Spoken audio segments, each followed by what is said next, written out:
Hey friends, thanks for joining me this week on the Leading Healthy Creative Teams podcast. This week, we're going to be talking about leadership as a creative. Every time I've had a conversation with a young creative, I've asked this: do you want to become a leader? Do you want to lead the creative team or the communications team? Do you want to step into that role at some point? Almost always, the answer is no. I have no interest in leading people. Instead, I want to stay focused on my trade. I want to become a craftsman. I want to grow in my abilities in the things that I'm doing. I love graphic design. I want to keep doing it. That's great. Here's the tension that I've seen and that I've lived, unfortunately. No one cares about your trade in the church. No one knows how to care about your trade in the church, because no one else on the church staff is a creative. None of them went to design school, or none of them have worked with clients on design projects. None of them study typography. None of them study communication channels or comm strategies. It's just not what people study in the church. They're studying theology. They're studying how do you interact with people? How do you, plan a funeral? How do you care for people when they've gone through loss? How do you navigate these complicated theological questions? Those are the things where the team around you is investing their energy. So let me bridge the gap here, because that's what this is. There's a gap between creative ministry and the rest of ministry. And I believe part of that tension comes because creatives in the church, no matter your level, have ignored and in some cases actively rejected growing as a leader. I believe that no matter your role on the church staff, as a creative specifically, you need to exhibit certain leadership qualities if you hope to make progress in your organization. Way back in the podcast, I went through these 4 cores of the creative. These are designed to help leadership begin to understand how the creative ticks. So now for you, creative, these are 7 leadership mindset shifts that you need to make in order to become more compatible with leadership. What that means is that your ideas are heard more than they've ever been heard. It means that people value your opinion and they look forward to conversations with you rather than dodging them because they're stressed about the interaction. So we're looking at healing this relationship and building this bridge from both sides. Leaders, listen to the 4 Cores podcast. It's actually 4 episodes. I'm probably going to refilm a lot of those and put them on YouTube just because I feel like that's a really helpful place for them to exist as well. And then creatives, this is your side of the bridge. So if you're creative listening, listen. If you're a leader listening, maybe forward it to somebody who is a creative, because we want to get these principles adapted into the creative space in the church so that we can leverage creative ministry effectively. So here we go. First, you want to help others grow safely. That means that when something goes wrong, you're not yelling at people. You're not pointing out, hey, this was a failure. You're such a train wreck. I mean, I say that, it sounds dramatic. I mean, I've heard those conversations. Hey, that was a dumb idea. Hey, I can't believe that we did that and that we approached it that way. Those are not leadership statements. Growing safely is important for this reason. If you can't fail without significant repercussions, the positioning of your whole decision-making process is going to be toward avoiding failure, not pursuing growth. Avoiding failure isn't a good position to be in. All you're going to do is you're going to do the reliable, the expected, it should work out okay if we go this route. That's not where growth lives. That's not where you discover something new. I think that a lot of the reason that churches are really hesitant about engaging in social media still, even though it's proven that it's not a space that's going away anytime soon, it's because of failure. It's a fear of failure. The way that you can encourage this as a church creative is by not making it a huge problem if failure happens. Instead, walk in and say, hey, this didn't seem like it worked. Let's talk about what we thought didn't work about it. Let's look at the analytics or the numbers or however you evaluate these things. And let's figure out what we can do next time to grow or to improve or to do better. What you're doing is you're making it safe for ministry leaders to have ideas. Sure, somebody's going to come to you and they're going to be frustrated that your plan didn't work. I get it. You're going to have to let that roll off your back. We're going to talk about some other mindset shifts that will help with that. But when somebody comes to you with an idea and it's something that you're going to be moving forward with, when you model that it's okay to make mistakes, that will come back to you. That will be also returned to you eventually. And that, well, this guy doesn't ever call me to task when I make a mistake. So I'm going to model the same thing. Let's go have a conversation. Hey, this campaign didn't work. Hey, your approach didn't work. Your plan didn't work. But let's talk about it. That's what it looks like to create a space where others can grow safely. Second, leaders grow themselves while also growing others. This was a gigantic shift for me. All through my career as a designer, I was focusing on growing myself. How do I get better at typography? How do I get better at page layout? How do I learn the new technologies? How do I understand social media strategy? How do I? That was my mantra. How do I grow? And that made sense. I was a creative on a church staff trying to bring creativity and strategy and all of these different communication practices to an organization that I believed in. I wanted the message of the gospel to be shared as effectively as possible. As soon as I stepped into leadership, meaning I was managing a team, I had a group of people that I was now trying to help grow as well. It was a really complicated season for me because I had never helped other people grow. So all of my attention went there. Now it became, I'm going to help everybody else grow. But then I found myself atrophying. And what that looks like for me is I get pretty grumpy. I have a bad attitude. I'm not interested in your projects because I'm not growing anymore. Okay, I'm out of balance. I had to work on growing myself and growing others at the same time. It's a difficult shift. Now, you may be saying, well, I don't lead people, so I don't have to worry about that. False. You do have to worry about that. And this is what it looks like for you. If you're the only communicator on a church staff, you need to grow your student ministries person. You need to grow your children's ministry person. You need to grow your senior pastor. You need to grow whoever it is that you interact with on a daily basis. As you help them understand new communication principles, you're growing them, you're developing them. You need to be pursuing that yourself as well. One of the most common problems that I hear about church communications teams is that they have become the bottleneck. Well, why have they become the bottleneck? Because they haven't helped anybody else grow. No one else knows how to write a competent email. No one else knows how to leverage social media well for their ministry. No one else knows how to use a tool like Canva. There are tons of options that give us the opportunity to not be the bottleneck, but we don't lean into it when we don't help other people grow. It's a lack of leadership that makes calm the bottleneck. Shift your mindset away from I'm the only one who needs to grow, and instead focus on helping others grow as well. Third, lead calmly in chaos. This is a tricky one because I know a lot of people have a tendency to amp up when things aren't going right or when there's a chaotic situation that's coming. There are two things that have really helped me navigate this mindset shift. The first is recognize that time is going to pass. Time is going to pass, and people aren't going to look back on this single moment or this single decision and say, you're fired, and say, this is cataclysmic for my faith, I'm leaving the church. That's just not what usually happens amidst chaotic situations. Usually people are gracious and they understand that these are hard situations. And I'll tell you this, if they do make that decision, then there's a lot of other problems going on. If this is the single decision, if changing the carpet color is the reason that somebody leaves your church, it's good that they're leaving your church because they were divisive and they were unwilling to submit to the work of the Spirit in their life in certain areas, this being one of them. It's a bold statement, but it's true. These are not things that should cause a separation or should cause disunity in the church. They're just not. So recognize that time's going to pass and this isn't going to be a major moment in history. So that's the first one. Time's going to pass. And then the second one here, you're going to have to trust that God's in charge. You're going to have to trust that the salvation of people is not on your shoulders. You are not responsible for the work of the Holy Spirit. It is Christ's church, not yours. It's Christ's church and he's building it. We have an amazing opportunity to serve in the church as creatives and to leverage the power of creativity and communication for the sake of the gospel. That is incredible. But ultimately, God's doing his work. So recognize when times are chaotic, when you feel like I may not hit this deadline, when you learn about a new project and now have to lead in the midst of the chaos, have some perspective and recognize God's at work. You're going to be all right. Fourth, take their criticism on your chin. Oh boy, I can't tell you how hard that is. I spent the early time in my career feeling defensive about the work that I created.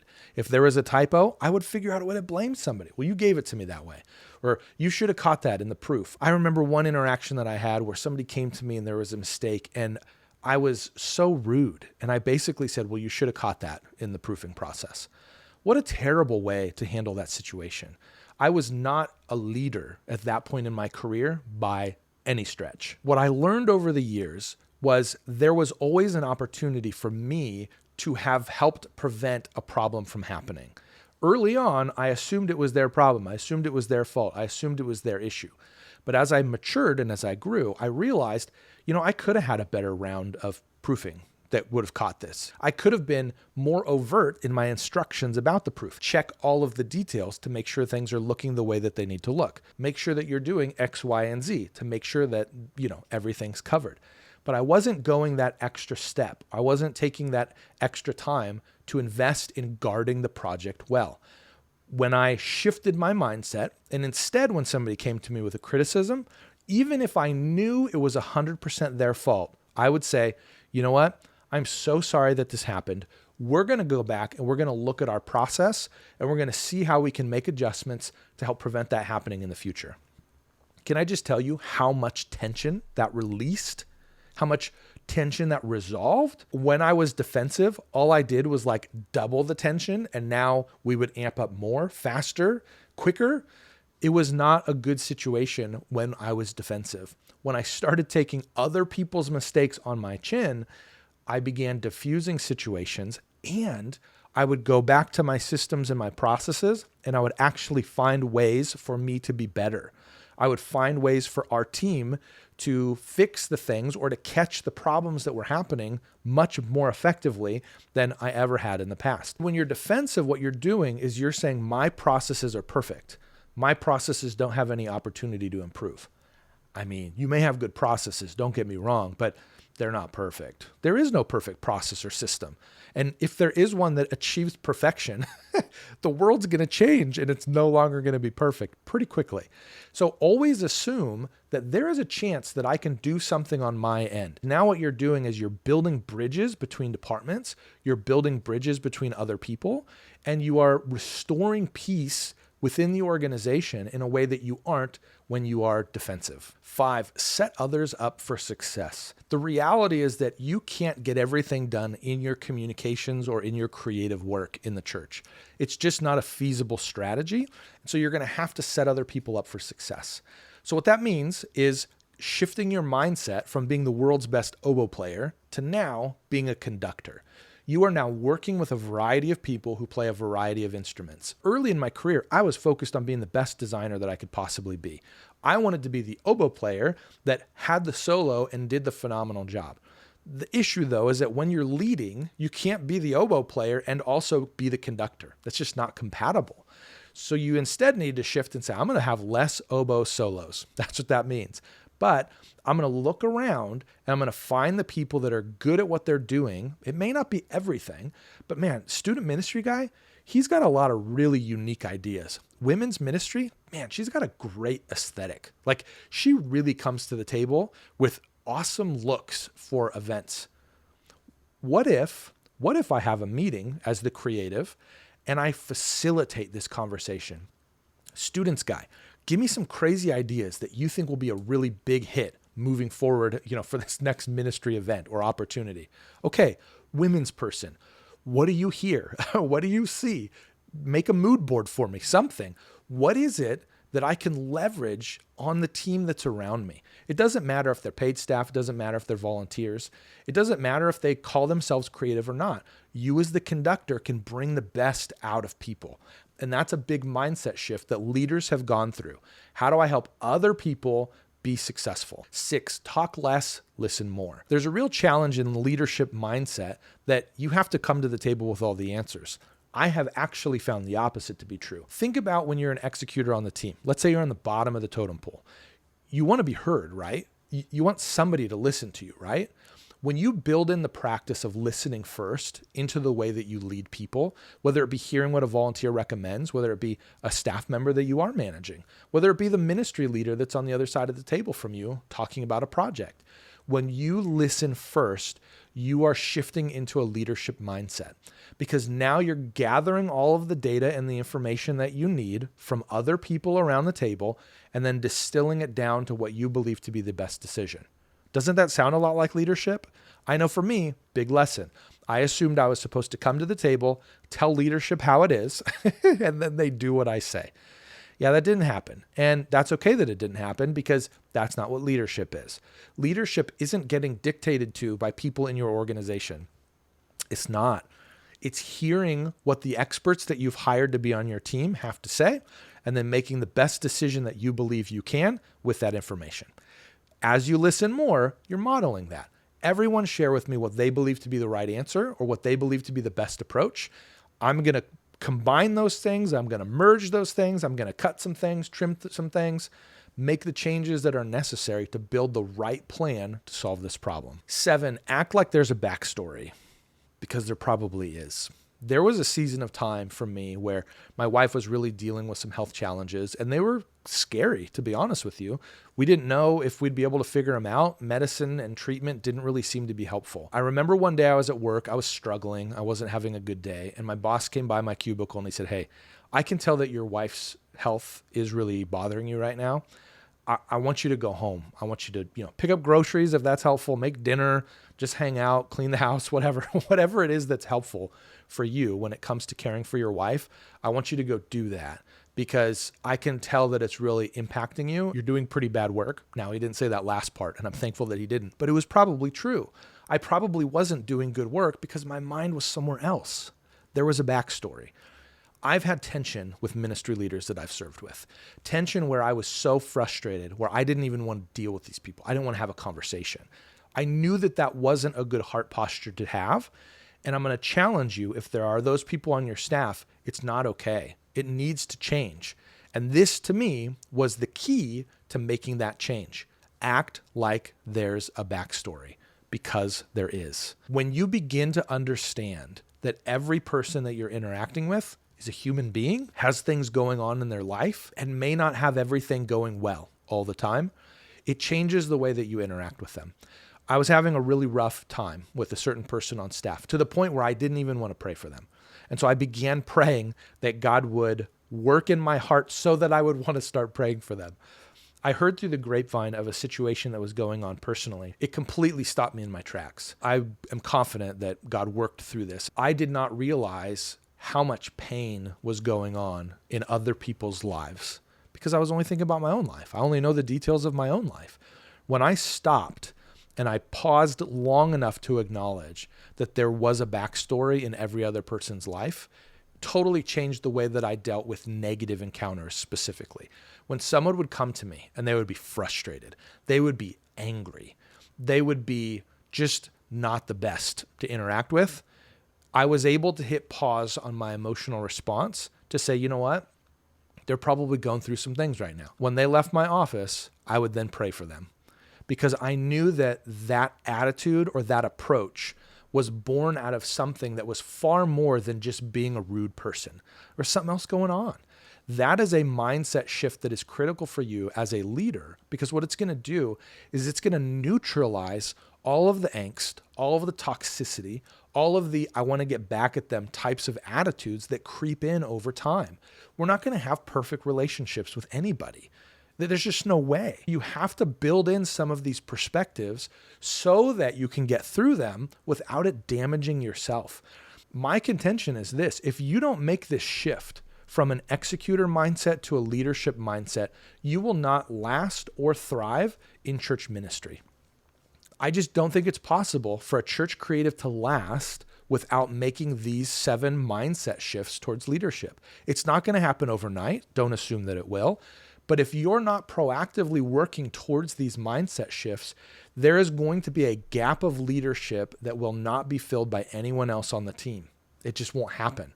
And so you're going to either hop from church to church, you're going to be frustrated with new ministry employees when they come on the team, but there will be a growing resentment that happens in your heart, and I don't want that for you. And I say that because that's what happened to me. I had a lot of resentment that built up over time, and it prevented me from performing well. It prevented me from caring for people well.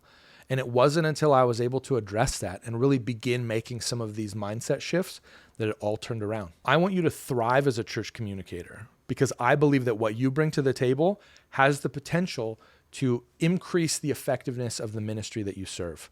I want the lost to know Jesus, and I think that you're a major part of that. So if you're struggling in the role that you're in right now, start adopting these principles and start growing as a creative leader in your church.